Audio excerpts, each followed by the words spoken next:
दोस्तों, आज हम बात करेंगे साल 1978 में आई फिल्म त्रिशूल की। जितनी दिलचस्प ये फिल्म रही, उतनी ही दिलचस्प रही इस फिल्म के बनने की कहानी। नमस्कार दोस्तों, आप सुन रहे हैं फिल्मी किस्से फैजी के साथ। अगर आप हमारे चैनल पर नए हैं तो हमारे चैनल को सब्सक्राइब ज़रूर कीजिए और बेल आइकन को प्रेस कीजिए ताकि हर नई वीडियो की नोटिफिकेशन आप तक समय पर पहुंच सके। चलिए बढ़ते हैं आगे। लेखक जोड़ी सलीम जावेद ने एक कहानी लिखी और वो कहानी उन्होंने सुनाई फिल्म अभिनेता राजेंद्र कुमार जी को। राजेंद्र कुमार जी को ये कहानी पसंद आई, लेकिन उन्होंने लेखक जोड़ी से कहा कि इसके लिए प्रोड्यूसर चाहिए जो ये फिल्म का खर्चा उठाए, तो उसके लिए थोड़े दिन का समय मुझे दो। मैं कोशिश करता हूं कि कोई अच्छा सा बढ़िया सा प्रोड्यूसर ढूंढ करके इस फिल्म पर हम जल्द ही काम शुरू करेंगे, लेकिन फिर भी ये मान के चलो कि मुझे कुछ समय चाहिए। लेकिन जब राजेंद्र कुमार जी की तरफ से 1-1.5 महीने तक कोई जवाब नहीं आया, तो लेखक जोड़ी ने ये कहानी सुनाई फिल्म अभिनेता जितेंद्र जी को। जितेंद्र जी को कहानी पसंद आई तो उन्होंने प्रोड्यूसर दुलाल गोहा जी का नाम सजेस्ट किया। अगले दिन लेखक जोड़ी पहुंची दुलाल गोहा जी के ऑफिस में और उन्होंने इस कहानी पर दुलाल गोहा जी के साथ चर्चा की। अब जैसे जैसे दुलाल गोहा जी ये कहानी सुनते जा रहे हैं सलीम जावेद साहब के मुख से, तो वे भी मन ही मन हैरान हो रहे हैं और कश्मकश में भी पड़ रहे हैं। कारण ये था कि यही कहानी कुछ दिन पहले वो राजेंद्र कुमार जी के मुंह से सुन चुके थे। अब चक्कर ये पड़ गया कि वो सोच में थे कि मैं अपनी फिल्म में राजेंद्र कुमार जी को लूं या जितेंद्र जी को। अब इसका नतीजा उन्होंने ये निकाला कि इससे अच्छा है कि भाई मेरे संबंध दोनों के साथ खराब हों, मैं ये फिल्म ही नहीं बनाता। तो किसी तरह से बात को जलेबी की तरह घुमाते हुए गोहा साहब ने सलीम जावेद साहब की जोड़ी को इनकार कर दिया। अब कुछ दिन बीते तो लेखक जोड़ी गुलशन राय जी के पास पहुंची।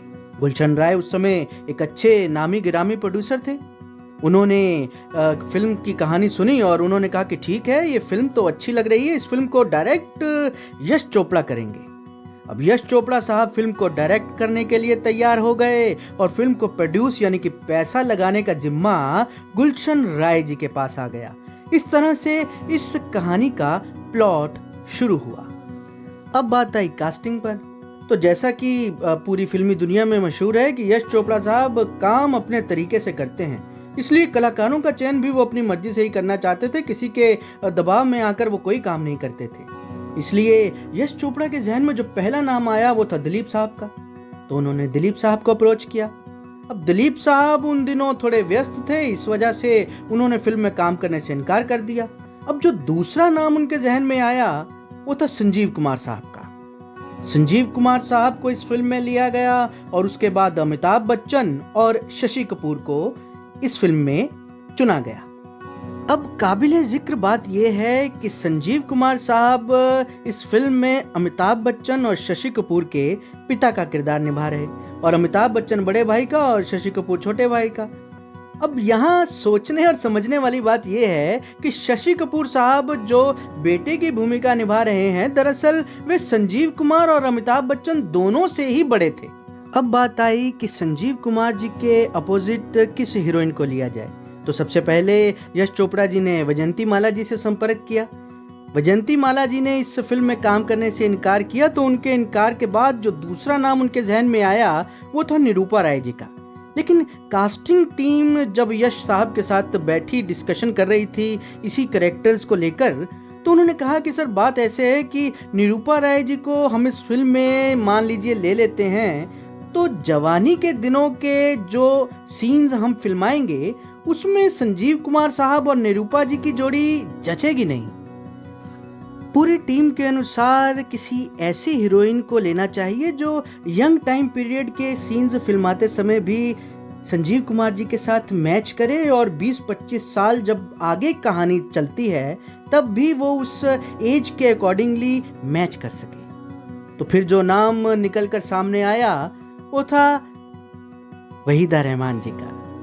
जी हाँ दोस्तों, इस तरह से वहीदा रहमान जी इस फिल्म से जुड़ी। बात करें फिल्म अभिनेत्री पूनम ढिल्लों की, तो पूनम ढिल्लों उन दिनों एक ब्यूटी कॉन्टेस्ट की विनर रह चुकी थी, तो उनकी तस्वीरें कई मैगजीन्स में छपी।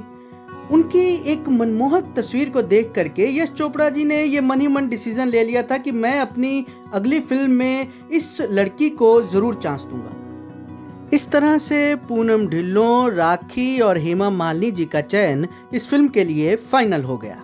इस फिल्म में फिल्म अभिनेत्री वहीदा रहमान जी ने अमिताभ बच्चन जी की मां का किरदार निभाया, लेकिन इससे कुछ पहले की फिल्मों में उन्होंने अमिताभ बच्चन जी की प्रेमिका और पत्नी का किरदार भी निभा रखा था। देखिए, यही है सच्चे कलाकार की निशानी। किस बात से एक सच्चे कलाकार को कोई फर्क नहीं पड़ता कि किरदार कौन है, कैसा है। वही अदाकारा एक फिल्म में प्रेमिका बन रही हैं, पत्नी बन रही है, और फिर तीसरी फिल्म में वो माँ का किरदार निभा रही है। किरदार होते हैं। रियल लाइफ और रियल लाइफ में बहुत अंतर होता है, या यूं कहें कि जमीन आसमान का अंतर होता है। और फिर एक सच्चे कलाकार की निशानी भी यही है कि उस किरदार को पूरी शिद्दत से निभाए। इस फिल्म में संजीव कुमार जी के साथ फिल्म अभिनेत्री वहीदा रहमान जी जुड़ी, तो अमिताभ बच्चन जी के साथ राखी के नाम को जोड़ा गया और शशि कपूर जी के साथ हेमा मालिनी जी को, और पूनम ढिल्लों और सचिन की जोड़ी को भी दर्शकों ने बहुत प्यार दिया। फिल्म में खलनायक का किरदार निभाया प्रेम चोपड़ा साहब ने। फिल्म को म्यूजिक से सजाया खयाम साहब ने, और फिल्म के गीत लिखे साहिल लुधियानवी साहब ने। इस फिल्म के गीतों को खूब पसंद किया गया। इस तरह से फिल्म बनकर हुई तैयार। अब तैयार फिल्म को फिल्म प्रोड्यूसर और फिल्म डायरेक्टर के अलावा पूरी फिल्म की यूनिट देख रही है। अब फिल्म को देखने के बाद गुलशन राय जी को फिल्म कुछ खास पसंद नहीं आई। वे दिल से खुश नहीं थे, और ये बात यश चोपड़ा साहब भांप गए। उन्होंने गुलशन राय जी से कुछ दिन का समय मांगा और उनसे ये रिक्वेस्ट की कि आप कुछ दिन का हमें टाइम दीजिए, हम इस फिल्म में कुछ चेंज करते हैं और कुछ सीन दोबारा से शूट करके इस फिल्म को तैयार करते हैं, फिर आपको दिखाते हैं। तकरीबन 15 दिन तक फिल्म को दोबारा से रीशूट किया गया। कुछ नए सीन ऐड किए गए, कुछ स्टंट सीन्स ऐड किए गए, और फिल्म में कुछ मसाला ऐड किया गया। कुल मिलाकर के जब फिल्म को पूरी तरह से एडिट करके तैयार करके दोबारा से फिल्म प्रोड्यूसर गुलशन राय जी को दिखाया गया, तो इस बार गुलशन राय जी खुश हो गए, और इस तरह से 1978 में रिलीज हुई फिल्म त्रिशूल। फिल्म त्रिशूल ने बॉक्स ऑफिस पर सफलता के झंडे गाड़ दिए। ये फिल्म एक सुपरहिट फिल्म साबित हुई। लगभग 90 लाख के बजट में बनी इस फिल्म ने करोड़ों कमाए।